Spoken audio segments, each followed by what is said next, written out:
दोस्तों अब हम बात कर लेते हैं जेरेंड के हवाले से। आपको बताते चले कि बहुत सारे लोग जेरेंड और प्रेजेंट पार्टिसिपल की शिनाख्त करने में या इनकी पहचान करने में इन लोगों को दिक्कत होती है।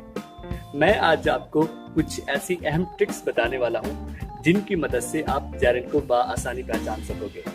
और आपको ये भी बताते चलें कि दोस्तों जेरेंड हमेशा जुमले में एज अ नाउन की तरह काम करता है। या तो ये सब्जेक्ट वाली जगह पर आता है या ये ऑब्जेक्ट वाली जगह पर आता है। मैं चंद आपको अहम ट्रिक्स बताने वाला हूँ, इनको फॉलो कीजिएगा, आपको कहीं भी दिक्कत नहीं आएगी। और आपको ये भी बता दें कि प्रेजेंट पार्टिसिपल यानी फोर्थ फॉर्म ऑफ वर्ब या तो एज अ एक्शन काम करती है या फिर एज अ एडजेक्टिव काम करती है। जेरेंड हमेशा नाउन की तरह काम करता है। दोस्तों सबसे पहले हम ट्रिक नंबर 1 की बात कर लेते हैं।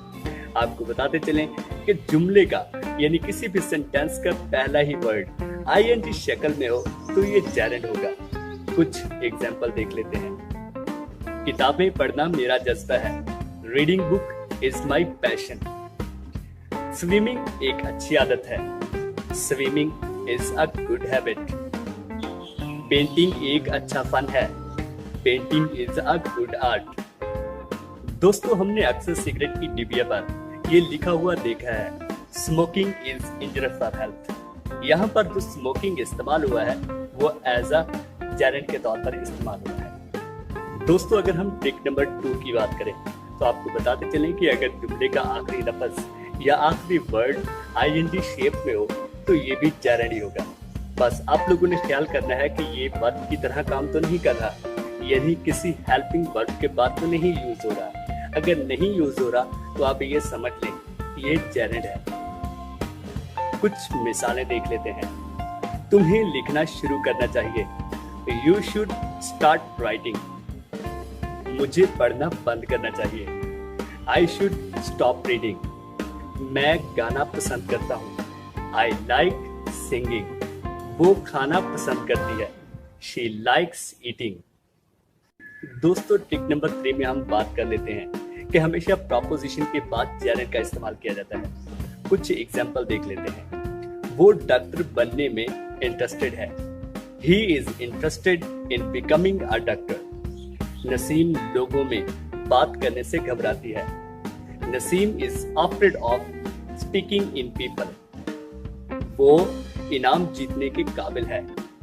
He is capable of winning the reward. दोस्तों ट्रिक नंबर 4 में आपको बताते चले कि पोसेसिव नाउन के बाद हमेशा जेरेंड का इस्तेमाल किया जाता है। पोसेसिव नाउन होते क्या हैं आपको मैं बता देता हूँ। जैसा कि ही का हिज, आई का माई, यू का यूअर, दे का देयर वगैरह। दोस्तों देयर, माई, हिज वगैरह के बाद हमेशा ही जेरेंड का इस्तेमाल किया जाता है। कुछ एग्जाम्पल्स देख लेते हैं। ये तुम्हारी राइटिंग है। It is your writing. ये मेरी पेंटिंग है। It is my painting. दोस्तों यहाँ पर हमने पेंटिंग और राइटिंग एज अ जेरेंड इस्तेमाल किया है। दोस्तों अब मैं जो आपको ट्रिक बताने वाला हूँ यानी ट्रिक नंबर 5, ये बहुत ही इम्पोर्टेंट है और अक्सर कम्पिटिटिव एग्जाम में इनके बारे में पूछ लिया जाता है क्योंकि इनके बाद टू का इस्तेमाल होता है और हम गलती से टू के बाद हमेशा की तरह पहली फॉर्म लगाने की कोशिश करते हैं। आप अल्फाज को अच्छी तरह देख लीजिए और याद कर लीजिए ताकि आपकी ये सारी की सारी कंफ्यूजन दूर हो जाए।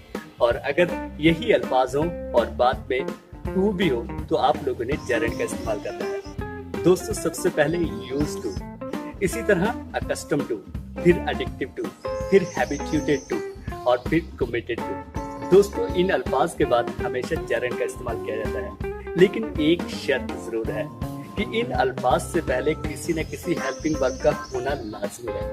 कुछ जुमले देख लेते हैं। वो एक छोटे कमरे में रहने की आदी है। She is used to living in a small room. दोस्तों इसी तरह होता है he is addictive to watching TV। दोस्तों ट्रिक नंबर 6 में आपको बताते चले कि कुछ अल्फाज या कुछ वर्ड्स ऐसी होती हैं जिनके बाद हम या तो जेरेंड या इनफिनाइट अपनी मर्जी के साथ इस्तेमाल कर लेते हैं, जैसा कि लव, लाइक और कंटिन्यू। दोस्तों एक एक जुमला देख लेते हैं। मैं गाना गाना पसंद करता हूँ। I like singing song. मैं गाना गाना पसंद करता हूँ। I like to sing song. इसी तरह दोस्तों, मैं क्रिकेट खेलने से मोहब्बत करता हूँ। आई लव प्लेइंग क्रिकेट या I love to play cricket. दोस्तों इसी तरह होता है कंटिन्यू। कंटिन्यू के बाद भी हम टू लगाकर फर्स्ट फॉर्म भी लगा सकते हैं, यानी इनफिनाइट का भी इस्तेमाल कर सकते हैं या जेरेंड का भी इस्तेमाल कर सकते हैं। वो लगातार टीवी देख रहा है। ही कंटिन्यूज वाचिंग टीवी, या हम इसको यूं भी बोल सकते हैं, he continues to watch TV. दोस्तों उम्मीद है कि आपकी जेरेंड के हवाले से तमाम की तमाम कंफ्यूजन दूर होगी।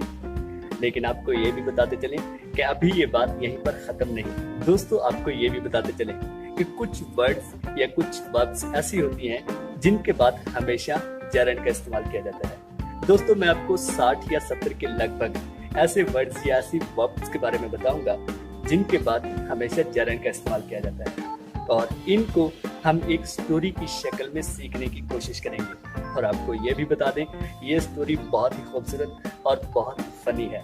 आप ये वीडियो भी जरूर देखिएगा। दोस्तों उम्मीद है कि आज का वीडियो लेक्चर आप लोगों को अच्छा लगा होगा। अपनी कीमती राय का इजहार नीचे कमेंट बॉक्स में जरूर कीजिएगा। अपने दोस्त, अपने भाई इसाक अब्बासी को अपनी दुआ में याद रखिएगा। अल्लाह हाफिज, अल्लाह निगहबान, पाकिस्तान जिंदाबाद। कीप प्रैक्टिसिंग, कीप स्माइलिंग और कीप इम्प्रूविंग। दोस्तों ये भी जेरेंड ही है, जैसे कि keep practising gerund, keep improving gerund और कीप स्माइलिंग भी जेरेंड।